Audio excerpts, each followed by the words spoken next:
Hi అండి, welcome to my channel. ఈరోజు మనం చుక్కకూర అండి, ఆకుకూర కర్రీ అనమాట. ఇది కనుక మనం చపాతీలోకి అయితే చాలా బాగుంటుంది.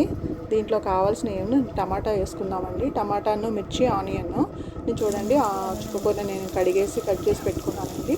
ఇప్పుడు కళాయి తీసుకొని 2 టేబుల్ స్పూన్ ఆయిల్ తీసుకొని ఒక ఆనియన్ సరిపోతుందండి. ఒక ఆనియన్, 2 మిర్చి, కొంచెం కరివేపాకు వేయించుకొని దోరగా వేయించి పెట్టుకోవాలండి మనం. అది దీంట్లోకి మనం టమాటాలు తీసుకున్నాం కదండి, టమాటాలు ఈరోజు కట్ చేసి పెట్టుకుందాము. ఇది ఫ్రై అయిపోతూ ఉంటుంది ఈలోపు.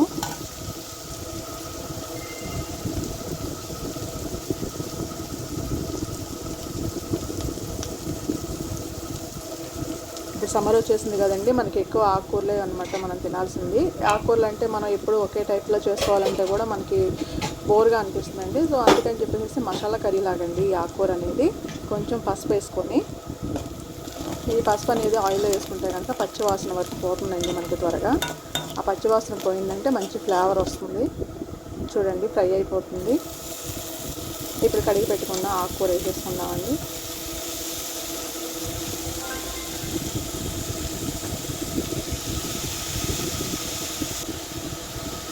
ఈ ఆకుకూరని దాంట్లోనే ఆకుకూర ఉందండి, తోటకూర, చుక్కకూర, పాలకూర. ఇలా ఉంటే కనుక వారానికి 2 టైమ్స్ వండుకున్నామంటే మనకి ఎండాకాలంలో సరిపోతుంది అనమాట. సో ఇప్పుడు చూడండి, ఇది మనం ఇప్పుడే కోసింది కాబట్టి చాలా త్వరగా ఫ్రై అయిపోతుందండి. అసలు బయట అయితే మనం 2-3 రోజులు నిలవ పెట్టేసి ఉంచుతారు కదా ఆకుకూర అనేది, అలా కాకుండా ఇది మన ఇంట్లోనే పండింది. చూడండి వేసేసి మూత పెట్టేసి ఒక 5 నిమిషాలండి సిమ్లో పెట్టాలండి. సిమ్లో పెడితే మగ్గుతుంది అనమాట చిన్నగా. ఇవి వచ్చేసి టమాటాలు కట్ చేసి పెట్టుకున్నాను. చూసారా, ఇవి కూడా ఇంట్లో పండినవి అనమాట. ఈ టమాటాలు కూడా చూడండి, నాటు టమాటాలు. దీని స్కిన్ చూసారా ఎంత పల్స్గా ఉందో, చాలా త్వరగా మగ్గిద్దండి. మూత తీసాను, 5 నిమిషాలు అయిపోయింది. చూసారా ఎంత ఫాస్ట్గా ఫ్రై అయిపోయిందో అసలు.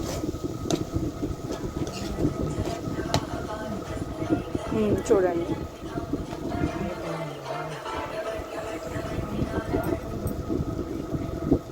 చూడండి మగ్గిపోయిందండి బాగా అసలు. కొంచెం సాల్ట్ వేసుకొని,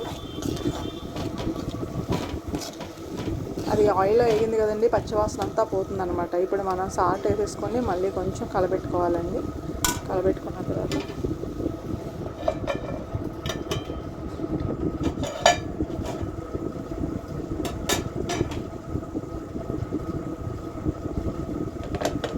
చూడండి కొంచెం ఫ్రై అయిపోయింది.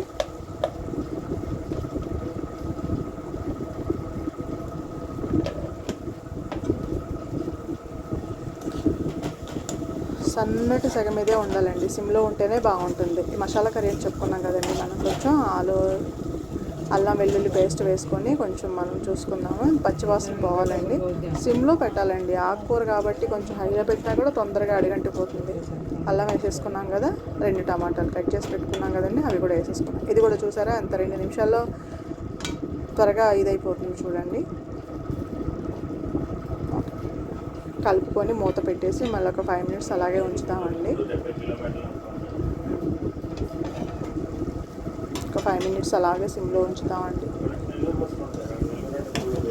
చాలా ఫాస్ట్గా ఫ్రై అయిపోతుంది చూడండి.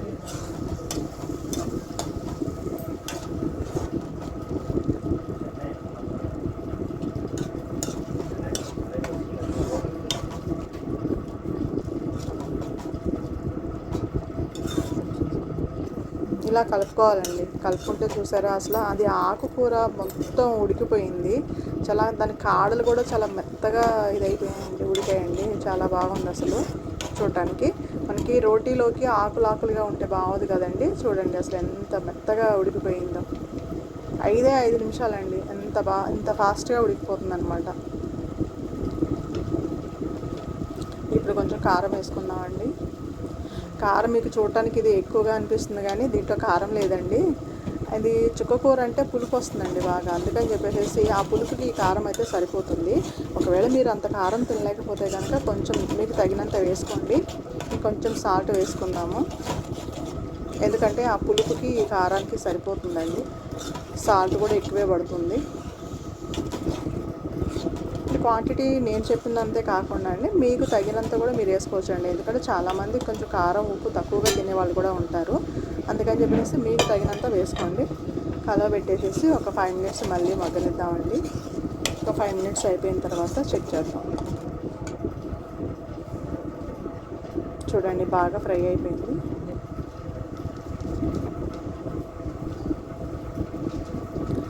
ఇంతకుముందు అల్లం పేస్ట్ వేసుకున్నాం కదండి. ఇప్పుడు కనుక మనం కొంచెం చికెన్ మసాలా వేసుకుందాము. చికెన్ మసాలా వేసుకుంటే కనుక మనకి చూసారా నాన్ వెజ్ ఫ్లేవర్ లాగా అనిపిస్తుంది అనమాట. సో ఇలా ఉంటే కనుక మనం చపాతీల్లోకి అయితే అవలీలుగా తినేస్తామండి. ఆకుకూరని ఇలా వెరైటీలుగా చేసుకొని తిన్నామంటే 2 రోజులకు ఒకసారి కూడా ఆకుకూరలు తిన్నా మనకి ఏం బోర్ అనిపించదు అనమాట. సో ఫ్రెండ్స్, మీరు కూడా ఇలాగ ట్రై చేయండి, చాలా బాగుంటుంది.